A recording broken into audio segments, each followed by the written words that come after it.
NIELIT O level web design second paper के set 5 में आज हम लोग काम शुरू करेंगे या प्रैक्टिस करेंगे क्वेश्चन नंबर 201 से 250 तक। ठीक, इस सीरीज का जो पहला क्वेश्चन है आपका इस सेट का, उसको देखते क्या है। इन HTML colors can be specified using RGB value which means, यानी यहाँ पे सिंपल क्या कह रहा है, RGB का फुल फॉर्म क्या है। ठीक है, ऑप्शन है red green blue, red get bold, read grey black and null. तो कोई भी कलर कॉम्बिनेशन जो होगा वो रेड ग्रीन ब्लू के फॉर्मेट में होगा। इसके अलावा और भी कलर कोडिंग स्कीम्स होती हैं जो HTML सपोर्ट करता है।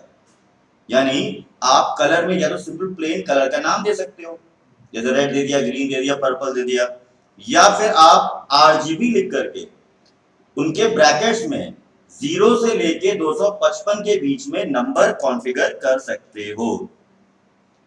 नंबर कॉन्फ़िगर करने का मतलब होता है, जैसे RGB लिखा, RGB ब्रैकेट में लिख दिया 100,1,5। ठीक है, 100 किसके लिए हो गया, रेड के लिए, 1 किसके लिए हो गया, मान लो ग्रीन के लिए, और ब्लू किसके लिए हो गया, 5 किसके लिए हो गया, ब्लू के लिए। तो रेड का नंबर आपने ज्यादा कर रखा है तो रेड का जो सैचुरेशन है वो क्या होगा, थोड़ा ज्यादा दिखाई दे रहा होगा। ठीक है, नाउ समझ में आ गया क्वेश्चन। ये मूव करते हैं क्वेश्चन नंबर 202 पर। The name of any website is called file name और URL, डोमेन नेम, पोर्ट और प्रीफिक्स। तो किसी भी फाइल के नाम को हम लोग क्या बोल सकते हैं, वेबसाइट के नाम को URL या फाइल नेम। URL का फुल फॉर्म क्या था, यूनिफॉर्म रिसोर्स लोकेटर, जो कि किसी भी वेबसाइट का कंप्लीट एड्रेस होता है। ठीक है, नाउ नेक्स्ट क्वेश्चन है आपका यहां पर question number 203। The element of HTML also defines, आपके ऑप्शंस हैं कंटेनर, लेआउट, स्ट्रॉन्ग टेक्स्ट और टैग। तो HTML के एलिमेंट्स को हम लोग क्या बोल सकते हैं, टैग भी बोल सकते हैं। ठीक है, और टैग क्या होते हैं, ये हर बार पूछता हूं मैं आपसे, पिछले 2 सेशन तो पूछ ही रहा हूं और बता भी रहा हूं। तो टैग होते क्या हैं,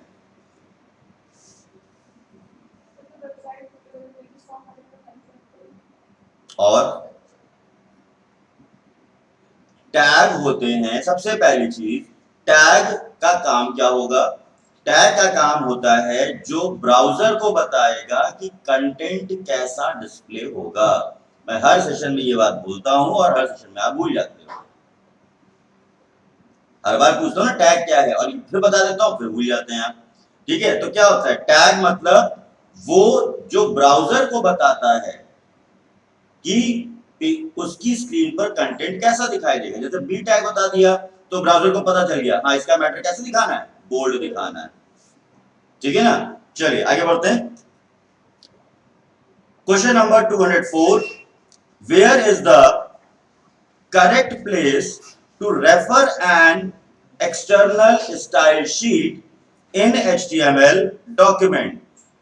ऑप्शन है आपके in the middle of the document, at the end of the document, at the top of the document, और लास्ट है both A and C। Question को पढ़ा, अब तो खैर आंसर भी आ गया है। ठीक है, पहले इसको पढ़ लीजिएगा। हमेशा क्वेश्चन में बार बार कहता हूं, हर बच्चे से हर सेशन में कहता हूं कि क्वेश्चन जरूर 2 बार पढ़िए, लैंग्वेज समझिए।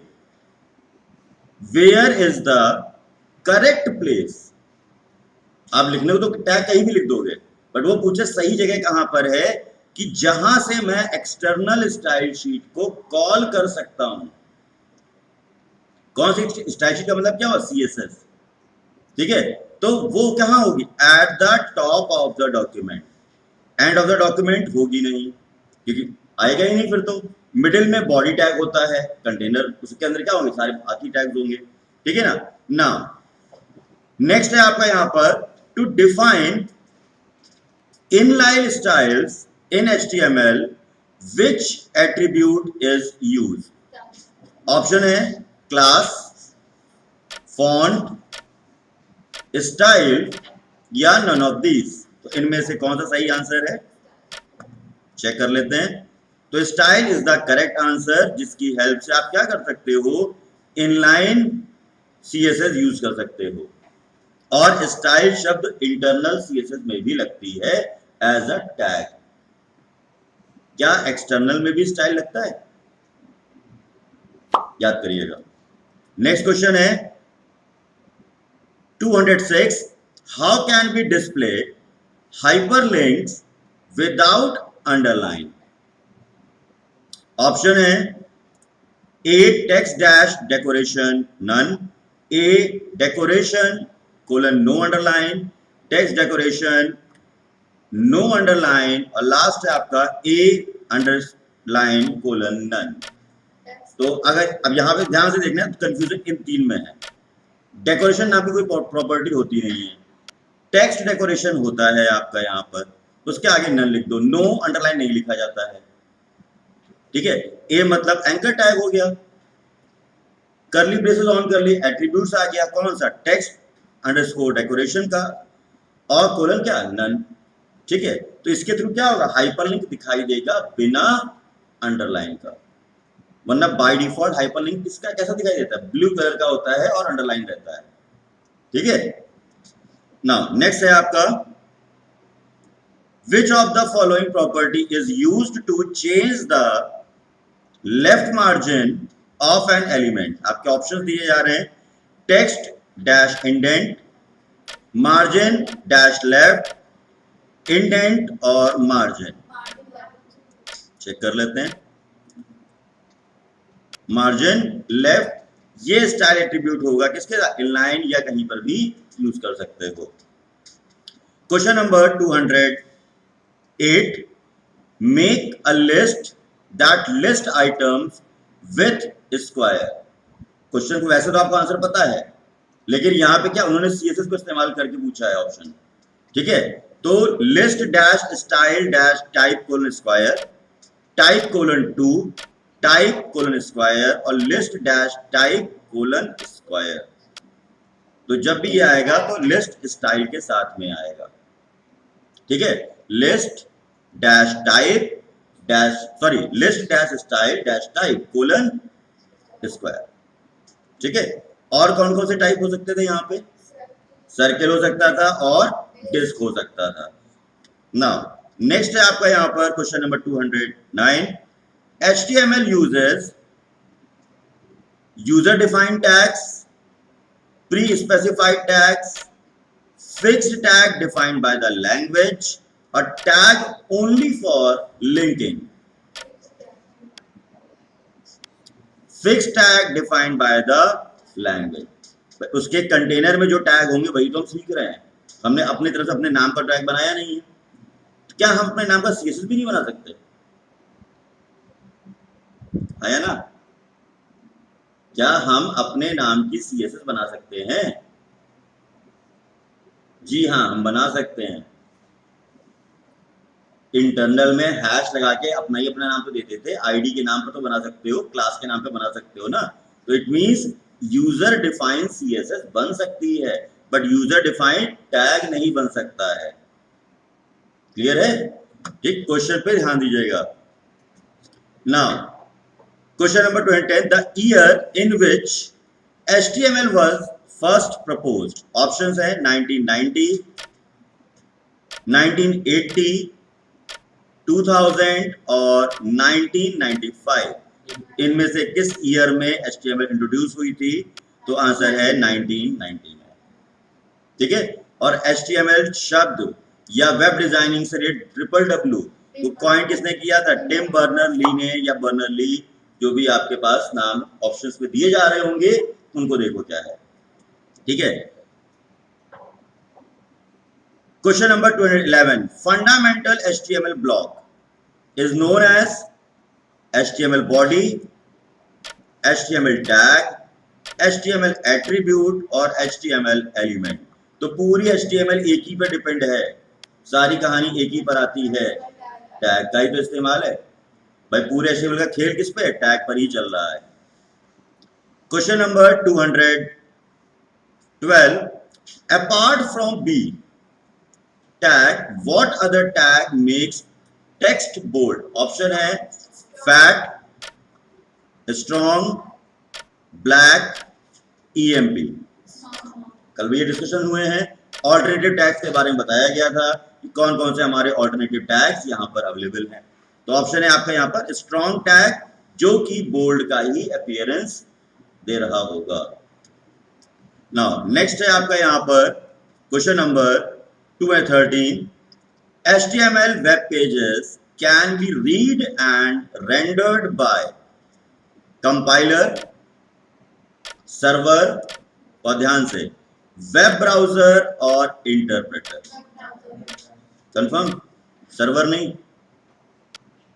ओके, तो वेब ब्राउजर के थ्रू क्या वेब पेज की कोडिंग का आउटपुट मिल रहा होता है। वेबसाइट की अगर बात की गई होती, अगर मैं यहां पे लिखता कि website can be read and rendered by, तो आंसर होता सर्वर। ठीक है, अगर यहां लिखा होता है any website will be display on, तो आंसर होता ब्राउजर। ठीक, अभी आगे और भी क्वेश्चंस करते हैं तो आइडिया मिलेगा आपको। HTML tags surrounded by which type of bracket? Symbol नहीं दिया इन्होंने, इस बार सिंबल नहीं दिया इन्होंने, ठीक है ना। Curly bracket, round bracket, squared bracket, और लास्ट है एंगल ब्रैकेट।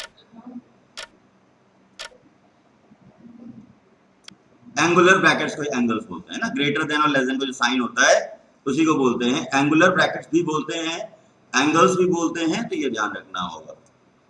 ठीक है, now what is the full form of TCP/IP?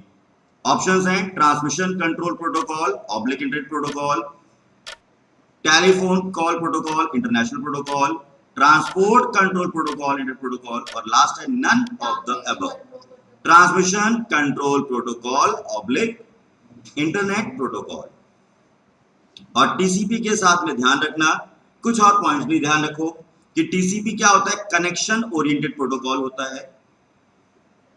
ठीक है, it gives the guaranteed delivery,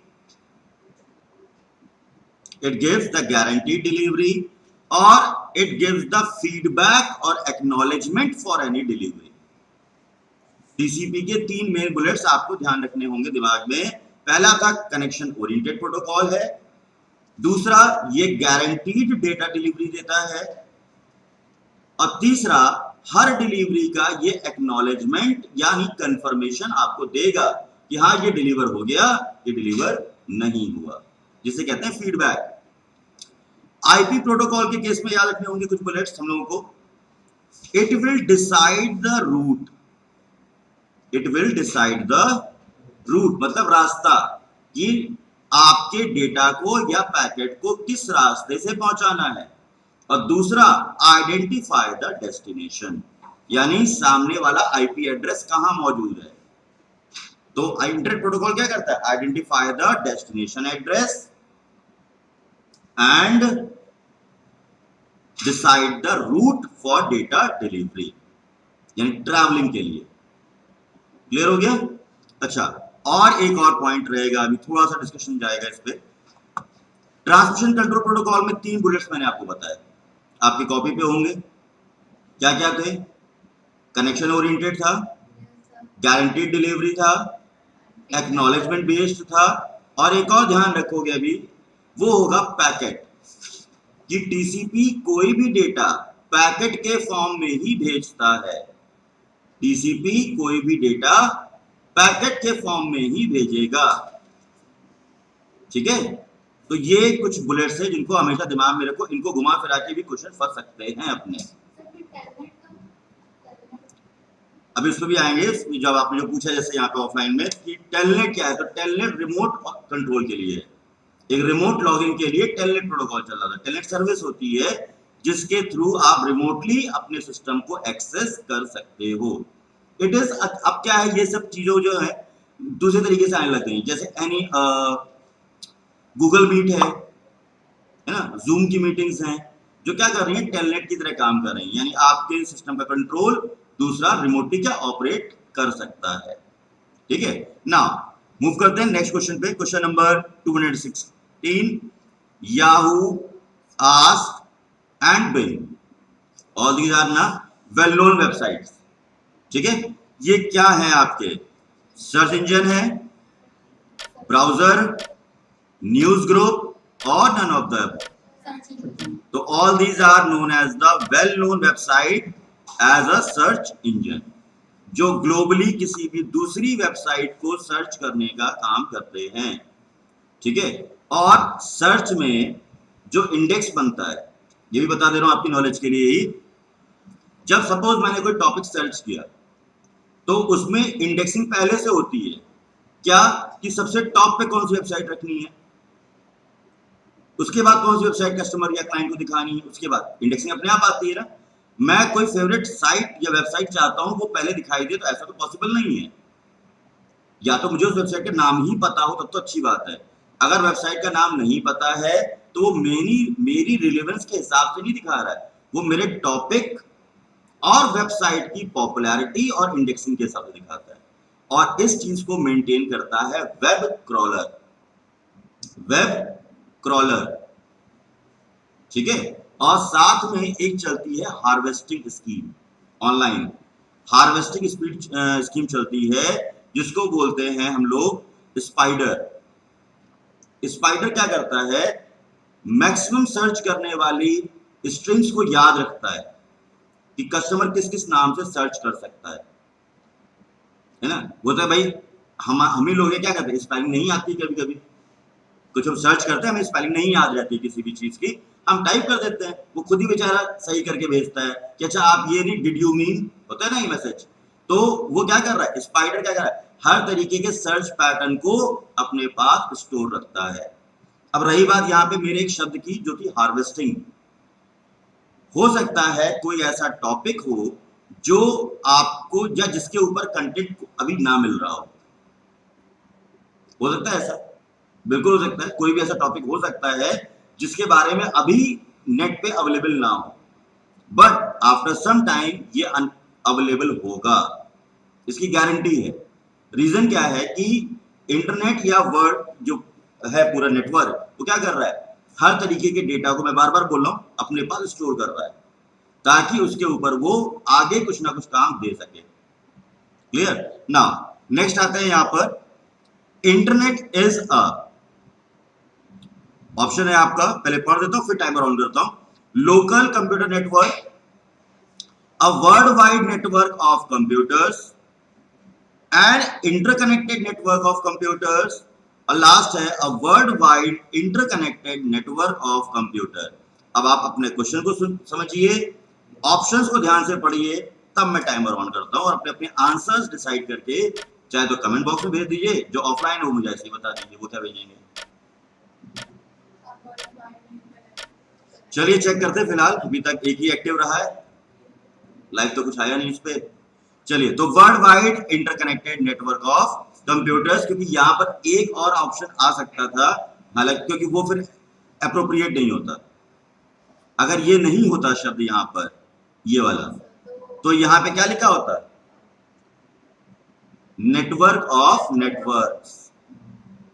तो मैंने कहा ना, क्वेश्चन अलग अलग तरीके से और अलग अलग ऑप्शंस के साथ घुमाया जाता है, ठीक है ना, तो हर डेफिनेशन को बहुत प्रॉपर वे में आपको समझना होगा। नाउ नेक्स्ट है आपका, which of the following allows user to view a web page. Option है आपका, operating system, website, interpreter, internet, browser. Option आपको क्लियर है इस समय, इंटरनेट, ब्राउजर। अब यहां पे भी क्वेश्चन घूम सकता था, हर क्वेश्चन में आने वाली पॉसिबिलिटीज को डिस्कस कर ले रहा हूं आपके साथ।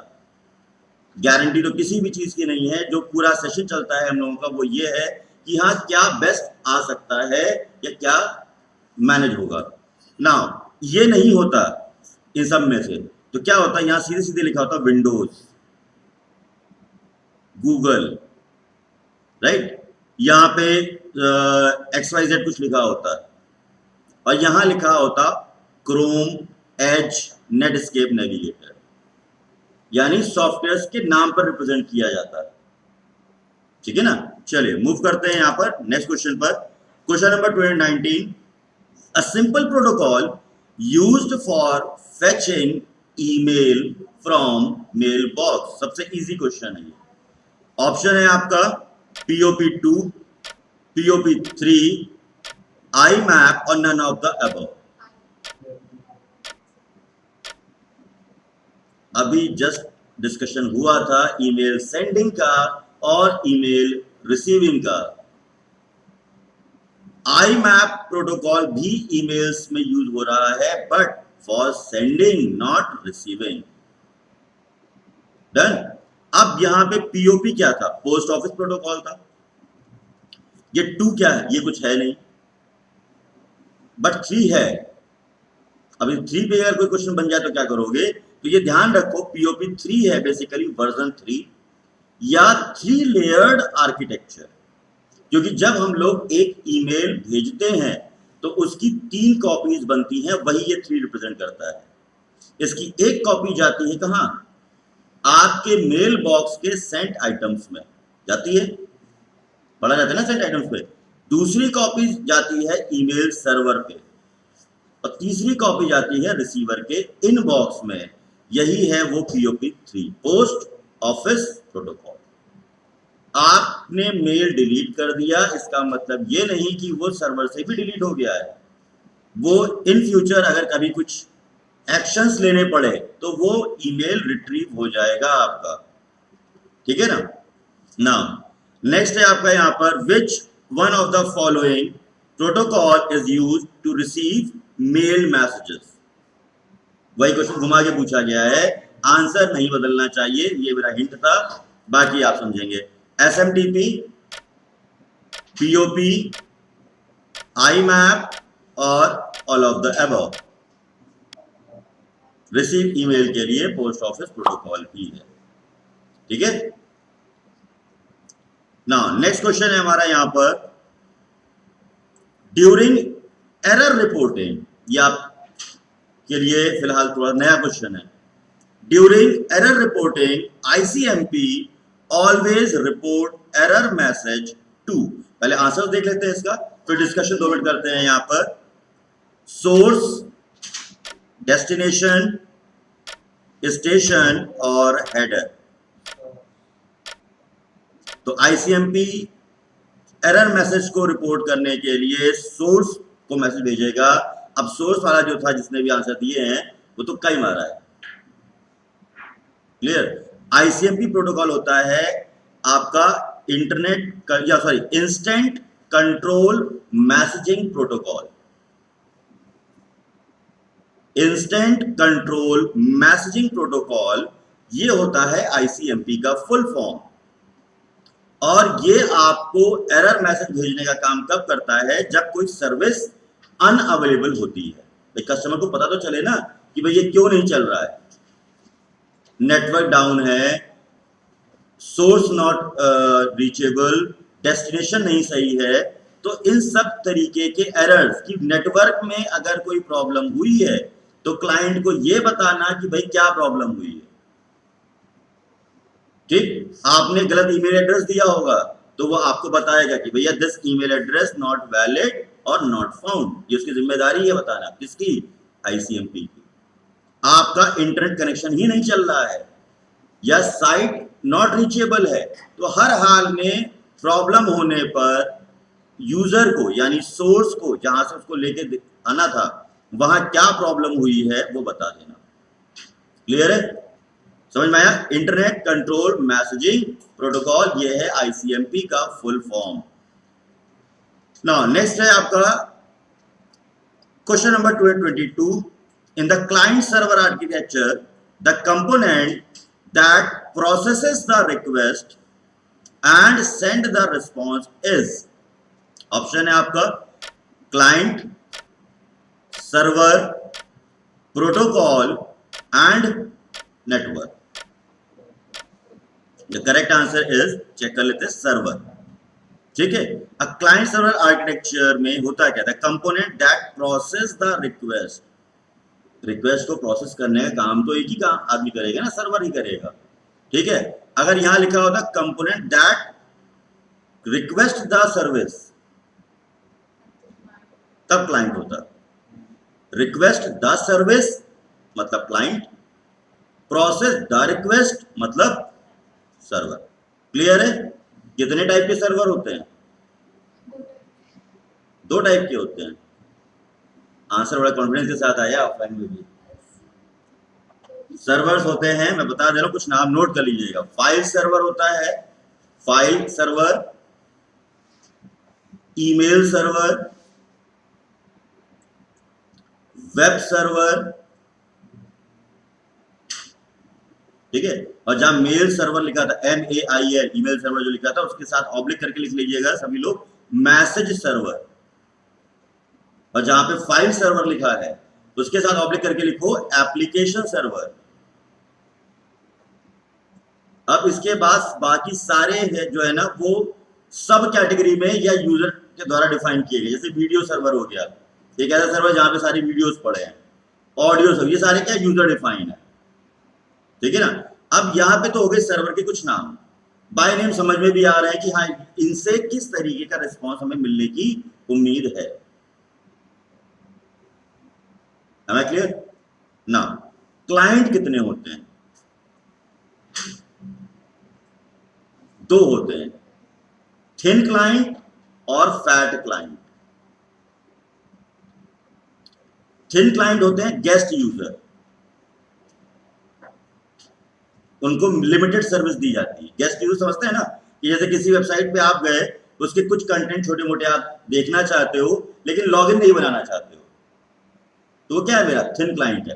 फैट क्लाइंट मतलब उसको फुल सर्विस मिलेगी, लॉगिन बना लेगा, लॉगिन पेड भी करा तो और अच्छी बात है, फिर तो भगवान है उस वेबसाइट के लिए। ठीक है ना। तो वो जो फैट क्लाइंट होगा वो ऑथेंटिकेटेड यूजर या ऑथेंटिक यूजर्स को बोलते हैं फैट क्लाइंट। वो अपनी सर्विसेज को फुल्ली कस्टमाइज कर सकता है। It is just like a pro version, है ना। नाउ मूव करते हैं। नाउ नेक्स्ट क्वेश्चन है, W3C stand for World Wide Consortium, World Wide Web collaboration, World Wide Web community and none of the mention. Options पढ़ दिए हैं, अब ध्यान से आंसर दीजिए। इसके लिए लास्ट सेशन में शायद सी का मतलब मैंने बता दिया था कि सी स्टैंड फॉर कंसोर्टियम और कोलैबोरेशन और कम्युनिटी में से सही क्या है? कंसोर्टियम। कंसोर्टियम का मतलब क्या था? कॉम्बिनेशन या वर्क टुगेदर। ठीक है। Now question number 224, DNS is used to resolve host name to IP addresses and find services. Options हैं ट्रू, ये स्टेटमेंट दिया है इन्होंने, फॉल्स, नॉट डिफाइंड और नॉट डिफाइंड। तो भाई नॉट डिफाइंड और मे नॉट भी इस तरीके का या तो ट्रू होगा या तो फॉल्स होगा। तो DNS मतलब होता है डोमेन नेम सिस्टम। ठीक है, डोमेन नेम सिस्टम, जिसका काम क्या होता है, आपकी वेबसाइट के नाम को, होस्ट नेम के नाम पे यही होता है, वेबसाइट के नाम को IP एड्रेस में कन्वर्ट करना। फॉर एग्जाम्पल आपका ये जो पूरा नेटवर्क है इंटरनेट का, वो आपको आपके नाम से नहीं जान रहा है, वो किसी वेबसाइट को उसके नाम से नहीं जानता है। वो जब वेबसाइट हम लोग टाइप करते हैं ना, तो उसके IP एड्रेस को ढूंढ लेता है कि अच्छा इसका IP एड्रेस ये है, इससे सर्विस देनी है। ठीक उसी तरीके से अगर मेरी फोन बुक में आपका नाम सेव है, तो सिर्फ आपका नाम सेव हो जाने से मेरा काम नहीं होगा, मुझे आपको कॉल करने के लिए आपका रिस्पेक्टिव कॉन्टैक्ट नंबर चाहिए होगा। क्लियर। नाउ नेक्स्ट आते हैं हम लोग यहां पर, Sublime text editor supported by which OS। Option है आपके विंडोज, लिनक्स, मैक OS और ऑल ऑफ द एबव। बहुत जल्दी में आप लोग ना रहें, पहले तो ये पता हो कि ये क्या है।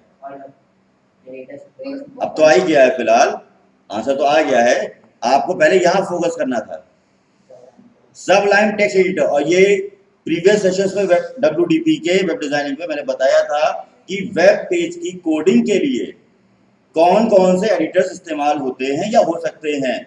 तो नोटपैड और नोटपैड प्लस प्लस के अलावा भी मैंने नाम लिए थे, उनमें से एक नाम ये था। ठीक है, अब भैया एडिटर कोई भी हो, ये सब क्या है, ऑपरेटिंग सिस्टम है, तो वेबसाइट तो किसी भी बन सकती है ना। अब हम ये तो क्लेम नहीं कर सकते हैं कि मैक ओएस पर इंटरनेट ब्राउजर नहीं चलेगा, मेरा चलता है, वेबसाइट भी चलती है, तो बट ऑब्वियस है कि ये एडिटर भी सब पे क्या होते हैं, सपोर्ट कर रहे होते हैं। ये क्वेश्चन और घुमाया जा सकता था, इट कैन सब designed by which programming language. भाई है तो ये भी सॉफ्टवेयर, इसको भी किसी ना किसी प्रोग्रामिंग लैंग्वेज से ही बनाया गया होगा, तो वहां पे हम लोग को देखना होता है कि क्या है। नाउ द फर्स्ट या blank is first network. Option है आपके IBM, माइक्रोसॉफ्ट, ARPANET और नन ऑफ द अबव। तो दो नाम तो ऑलरेडी क्लियर हो जाने हैं पहले ही, तो आंसर आपको पहले से पता हो चुका है। ARPANET फुल फॉर्म याद रखना होगा, advanced research project agencies network, और ध्यान रखना है 1969 इसका ईयर। यूएस डिफेंस डिपार्टमेंट ने बनाया था for academic research purpose with 4 computers. These are the main highlights. Advanced Research Project Agency Network, ये है फुल फॉर्म, ईयर है 1969, यूएस डिफेंस डिपार्टमेंट ने बनाया था, पर्पस था एकेडमिक एंड रिसर्च, इस्तेमाल हुए थे सिर्फ 4 कंप्यूटर। और इस ARPANET के बाद भी एक नेटवर्क आया था, हो सकता है आगे किसी सीरीज में कवर करूं, बट फिलहाल अभी बता दे रहा हूं। इसके बाद जो नेक्स्ट रिवॉल्यूशन हुआ तो बना था NSF net, national science foundation network. ARPANET के बाद जो अगला रिवॉल्यूशनरी नेटवर्क आया वो था आपका NSF net, national science foundation network. और 1990 से ही इंटरनेट शब्द की शुरुआत हो गई थी, उससे पहले हर कंपनी अपना अपना खेल खेल रही थी, यानी नथिंग इज ग्लोबल। पहले ग्लोबल कुछ नहीं था, या ये कह लो कि वर्ल्ड वाइड स्केल पे कुछ नहीं था, लेकिन अब उसके बाद क्या हुआ, ये वर्ल्ड वाइड स्केल पे आने की जब बात हुई तो आ गया इंटरनेट। सभी नेटवर्क को मिला करके एक नया नेटवर्क का नाम दे दिया गया, वो था इंटरनेट, जिसकी शुरुआत 1990 में हुई। क्लियर? नाउ मूव करते हैं क्वेश्चन नंबर 227 पर। How to add shadow with text using CSS। Options हैं content shadow, text shadow, word shadow और लास्ट है टेक्स्ट आउटलाइन। अब CSS में बहुत ज्यादा एक्सप्लेनेशन का पार्ट नहीं है, CSS का पार्ट है प्रैक्टिकल अप्रोच आपने बिल्डअप कर रखी है, CSS आपने प्रॉपर्टीज चेक कर रखी है, तो आंसर्स आपको मिल जाएंगे। इनमें बहुत ज्यादा एक्सप्रेशन पार्ट है ही नहीं, क्योंकि ये क्या है, क्या कोडिंग है भाई, कोडिंग टाइप करोगे, कोडिंग चलाओगे। कुछ मेन प्रॉपर्टीज मैंने बताई थी, फिल्टर कर लेना, टेक्स्ट से रिलेटेड, लिस्ट से रिलेटेड, टेबल से रिलेटेड, वो उनकी CSS देख लेना। एक और कुछ कॉमन CSS देख लेना, जैसे बॉर्डर स्टाइल है, फॉन्ट साइज है, फॉन्ट फैमिली है, टेक्स्ट डेकोरेशन है ना, इन सभी लिस्ट को बना लो, है ना। फॉन्ट, ये बॉर्डर स्टाइल में भी ऑप्शंस आते हैं, बॉर्डर स्टाइल के सामने क्या होगा, कैटेगरी होगी, टेक्स्ट अलाइनमेंट के सामने कैटेगरी होगी, है ना। नाउ नेक्स्ट यहां पर आते हैं क्वेश्चन नंबर 228 पर, हम लोग इस समय सेट 5 में। Which of this method belongs to the movie clip object. Option है play, stop, go and play, और लास्ट है आपका all of the above. All of the above movie clips के लिए सारी प्रॉपर्टीज, या एक मूवी क्लिप में सारे फंक्शन होंगे ना, प्ले करने का, स्टॉप करने का। गो एंड प्ले ना लिखा होता तो क्या लिखा होता यहां पर, seek, seek SEEK, seek, go and play वही है, आप वीडियो के किसी डिजायर्ड टाइमिंग पे पहुंच जाते हो, होता है ना, उसी को दूसरे शब्दों में कहते हैं सीक। डन। तो प्ले स्टॉप के साथ यहां पे सीक भी लिखा हो सकता था। सीक मतलब ऐसा फंक्शन जिसकी मदद से आप किसी भी वीडियो में एक स्पेसिफिक टाइमिंग पे पहुंच जाएंगे।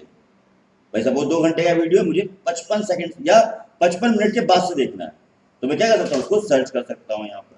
क्लियर है? नाउ नेक्स्ट क्वेश्चन है question number 229, how to remove parts of a picture. Option है by using the crop feature, by using the resize feature, by using rotate feature और by using the print feature. और simple सा question है, by using the crop features जो Photoshop के editing tools में मिलता है। नेक्स्ट है आपका यहां पर question number 230, how can create new directive in angular JS. Angular JS के कुछ क्वेश्चंस आते हैं तो उनमें कुछ बेसिक है, उनको ध्यान रखो। ऑप्शन है dot directive, dot directives, function dot directive और angular dot directive. Dot directive is the directory features, ठीक है। ये आपको फिजिकल टैग्स देते हैं। एक बार एंगुलर जेएस के टॉपिक पर थ्योरी पोर्शन जरूर कवर करिएगा।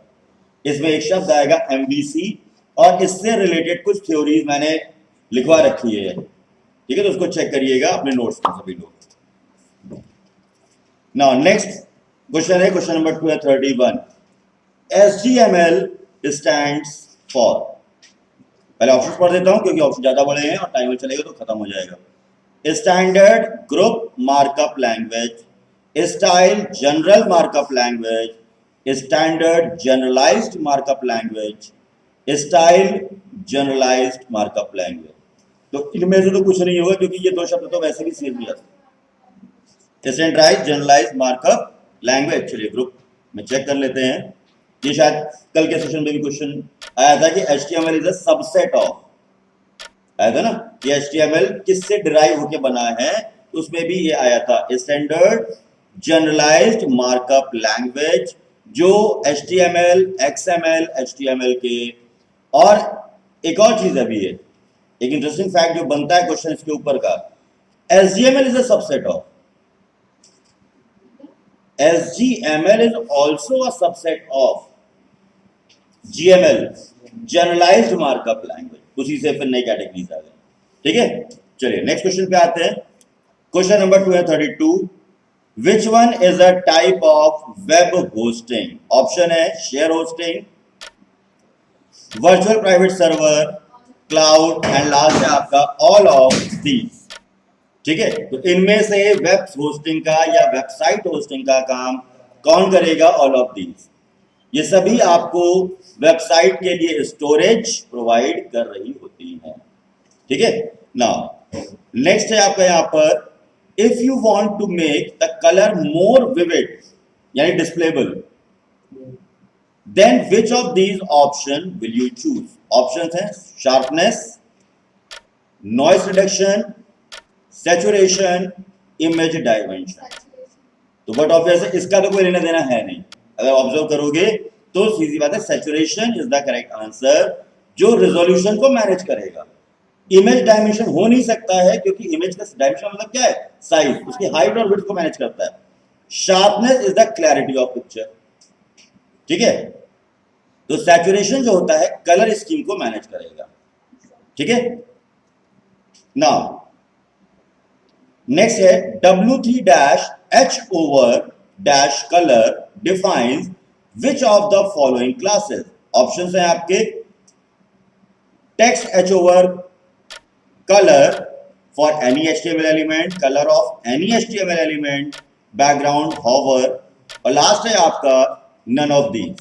The correct answer is background, hover यानी H/, हैंड ओवर जिसे बोलते हैं, colour for any HTML document, ठीक है। ये क्या है, ये कहां का क्वेश्चन है, किस टॉपिक से उठाया गया है ये, यानी कहां, तो W3 CSS फ्रेमवर्क का क्वेश्चन है ये, CSS का भी नहीं है, W3 CSS का है। नाउ नेक्स्ट है आपका question number 235, which property is used to set responsive with highest dimension.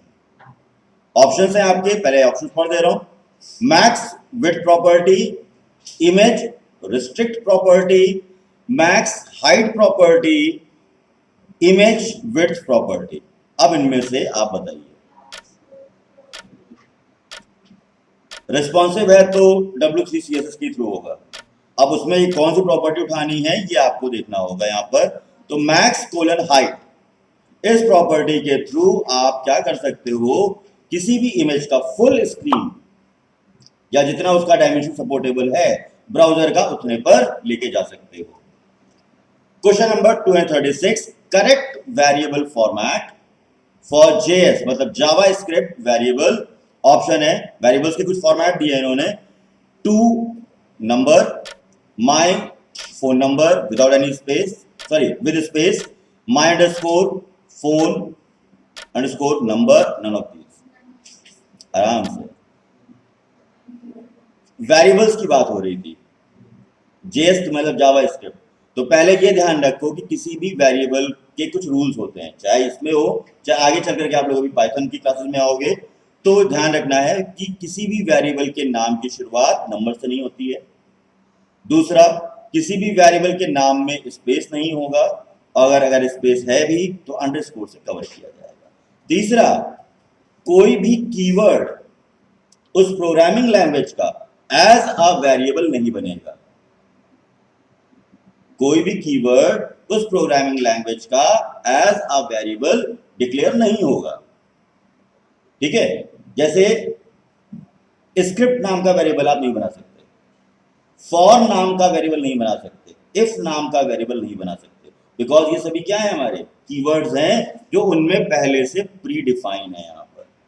ठीक है, नाउ नेक्स्ट है question number 37, angular JS correct syntax. Options हैं div ng dash app, div nk dash app, div nc dash init और last है none of these। Option दिखा दिए हैं, timer अब ऑन कर रहा हूं ताकि आप प्रॉपरली वॉच कर सको, लेकिन ये टाइमर में ध्यान रखो 10 सेकंड में दिमाग में आंसर क्लिक होना चाहिए। div ng app angular JS के लिए एनजी के साथ में ही रहता है div का, और ये ओपन सोर्स फ्रेमवर्क है। ठीक है, subset of Java script. Question number 238, which one is image format. Option है .docx, .txt, .pdf और लास्ट है आपका .jpg। The correct answer is, almost clear है, वेट करने की जरूरत नहीं है। .jpg full form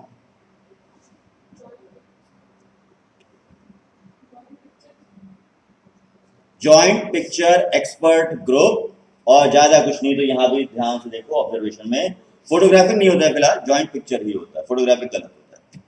now next आपका, which attributes is used in CSS to create rounded corners around an element. Options हैं border dash radius, border dash round, border dash spacing, last है none of the above.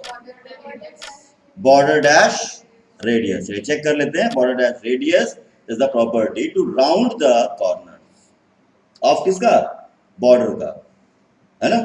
Now next question है आपका question number 240, CSS can be framed bye. Options हैं inline, internal, external और last है all of the above. तो CSS के कितने types होते हैं पहले ही बताया जा चुका है, तो उस हिसाब से इस क्वेश्चन का आंसर भी हमें क्लियर है कि क्या होगा, सीएसएस ऑल ऑफ द। इस तीनों तरीके की सीएसएस हो सकती हैं। ठीक, सीएसएस का काम क्या था, पेज के लेआउट्स को डिफाइन करना। Question number 241, what syntax is used for connecting w3.css with code. Option है class is equals to w3 dash container, class is equals to container, class is equals to w3 dot container और last है आपका none of the above। class equals to w3 dash container। आने देते हैं, चलिए, तो फिर करेक्ट आंसर है w3 डैश कंटेनर। ठीक है, नेक्स्ट है आपका क्वेश्चन है यहां पर, which one is not a Photoshop tool. तो अपने फोटोशॉप सॉफ्टवेयर को ओपन करके चेक करिएगा, उसके बाद बताइए। फिलहाल ऑप्शन यहां पे देखते हैं, कैनवा, फोटोपी, पिक्सल और all of the above. Correct answer is pixel. Pixel Photoshop का कोई टूल नहीं है, पिक्सल पिक्चर का क्या है, यूनिट है, बेसिक यूनिट है उसकी, कि कोई भी ग्राफिकल एलिमेंट क्या होता है, पिक्सल से ही बनता है। नाउ नेक्स्ट क्वेश्चन है आपका यहाँ पर, which programming language can be done on Notepad plus plus. Option है मैटलैब, आर भी लैंग्वेज होती है, both A and B and none of the above. अब HTML लिखा नहीं है तो थोड़ी दिक्कत तो यहाँ पे चीज है, ठीक है। तो उसके अलावा प्रोग्रामिंग लैंग्वेजेस कोई भी हो, ठीक है, तो पहले तो ये निकाल लेना भैया कौन कौन सी प्रोग्रामिंग लैंग्वेजेस होती हैं, क्योंकि आर तो हमें आप आर का दिमाग क्या कहता है, अरे ये कोई थोड़ी ना होती है, कैरेक्टर है, ठीक है ना। तो इन लैंग्वेजेस के नाम पर क्या ध्यान रखो कि एडिटर्स पे कोई भी प्रोग्रामिंग हो सकती है। जावा का प्रोग्राम भी लिखा जा सकता है, सी का प्रोग्राम भी लिखा जा सकता है, HTML का भी लिखा जा सकता है, CSS का भी लिखा जा सकता है, ठीक है। बाकी और कौन कौन सी लैंग्वेजेस होती हैं, Ruby, Perl, Python, Pascal, COBOL, Fortran, इन सब की कोडिंग यहाँ पर लिखी जा सकती है। लगभग 80 प्रोग्रामिंग भाषाओं को चला सकते हैं, ठीक है, यानी 80 नाम याद तो नहीं रखने पड़ेंगे, बट एक ओवरव्यू ले लेंगे। Now tone balance feature for what in Photoshop. Option है shadow, mid tone, highlights and all of the above.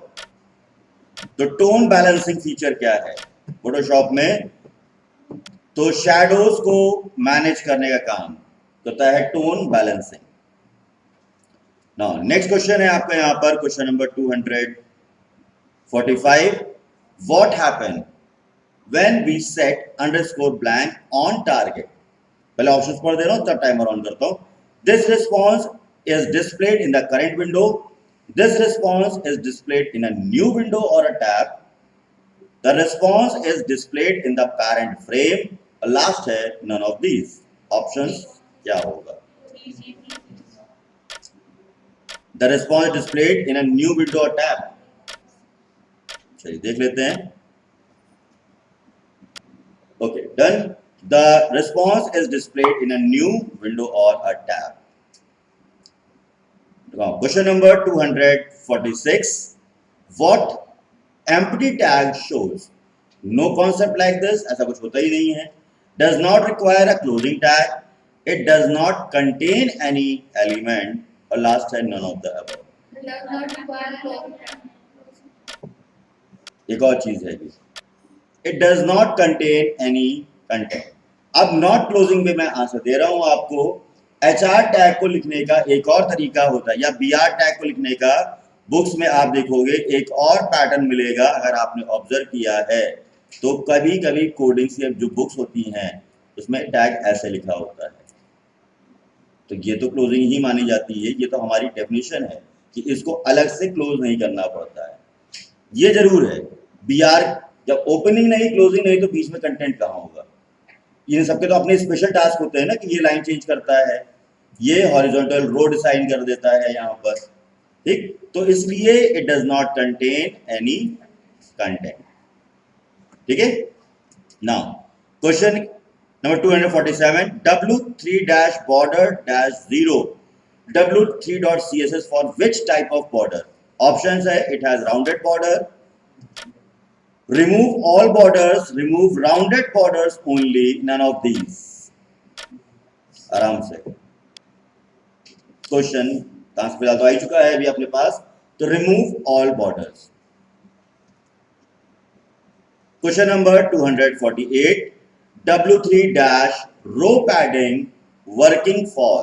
Options हैं container for responsive classes with 8 px, left and right padding 8, container for responsive classes with no padding, container for responsive classes with padding, and last है none of these। अब मैं आपका timer on कर रहा हूं, answer बताइए।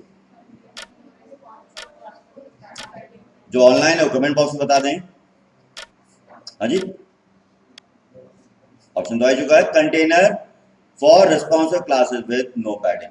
एक point और याद रखना है, क्या कि इन सभी में जो W3 CSS होती है उनमें आपकी कुछ डिफॉल्ट सेटिंग्स पहले से मौजूद हैं, हमें सिर्फ उस क्लास को कॉल करना पड़ता है, ठीक है। ये लास्ट जब हम लोग ऑफलाइन क्लासेस कर रहे थे तो उसमें लोगों ने प्रैक्टिकल्स में भी देखा था कि हम लोग कुछ फॉन्ट सेट करने की कोशिश कर रहे थे, बट वो फॉन्ट सेट नहीं होता। लेकिन हाँ, जैसे ही मैंने उस कंटेनर को कॉल किया, उसकी डिफॉल्ट स्पेसिंग, डिफॉल्ट फॉन्ट सब अपने आप आ जाता है, ठीक है ना। तो इनके अपने क्या है, सेल्फ या इनबिल्ट कंटेनर पहले से है।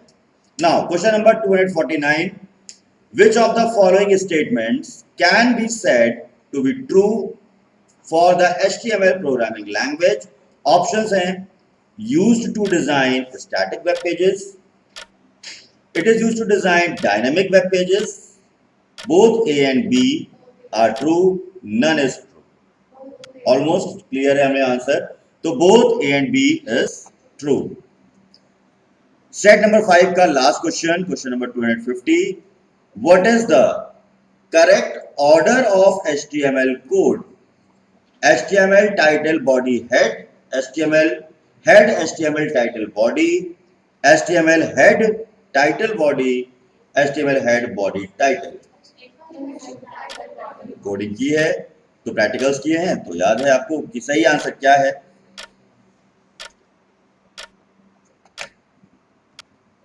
ओके, नेक्स्ट ये था आपका क्या, पहले HTML आता है, फिर हेड, फिर टाइटल, टाइटल के बाद टाइटल क्लोजिंग, हेड की क्लोजिंग, बॉडी, उसके बाद कोडिंग, उसके बाद लास्ट में कौन सा टैग बंद होता है सबसे पहले, सबसे लास्ट में, सॉरी